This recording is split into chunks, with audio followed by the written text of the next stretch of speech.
Alright, so this is just a quick video about the Montgomery Brawl that happened a few weeks back. So I'm not going to do like the typical content that was put out there about it. I just want to kind of mention like the racial dynamics and how that affected the story to me. And how I think it affected those guys there. Like the location of it was, you know, kind of a nicer part of town right there on the water. And the brothers that came to assist were probably just like regular civilians, like hanging out for the day, had no plans of being involved in some random brawl.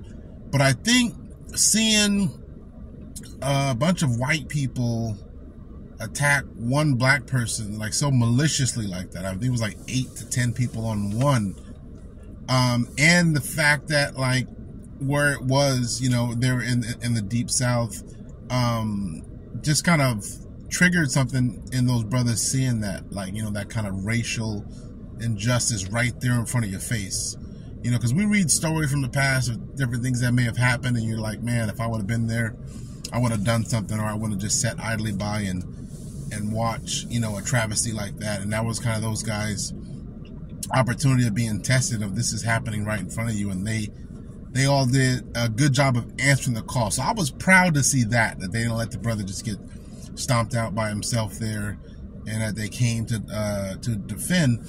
But the way it was reported on, I think, would have been different if the roles were reversed. So if it was a white security guard and 8 or 9 brothers were attacking him, and the white people came to kind of assist, I think it would have probably been like the biggest story on the news. Now, it was one of the biggest stories on social media, but that was like just citizens kind of sharing the story. It wasn't really super widely reported on, and the racial angle from the news point of view wasn't really widely talked about, even though that was pretty obvious looking at it.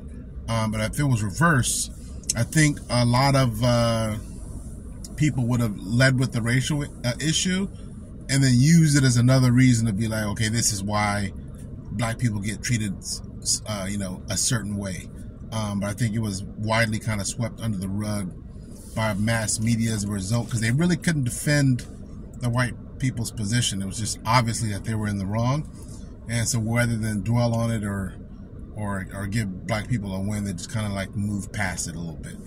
But I thought it was definitely an interesting dynamic, and I just think it's interesting how stories in general are reported on when black people are the victim. It's more like an isolated incident. It's not looked at as you know, this represents all white people or a big swath of white people.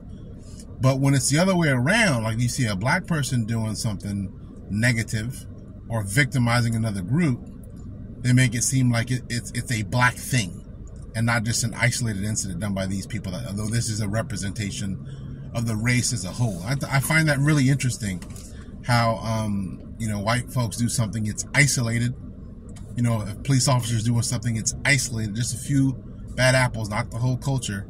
But if black people do something, then it speaks to the race as a whole for some reason in our case, and it's never just isolated to the black people involved in the circumstance. That's the trend that you really have to pay attention to notice. All right, until next time, be different.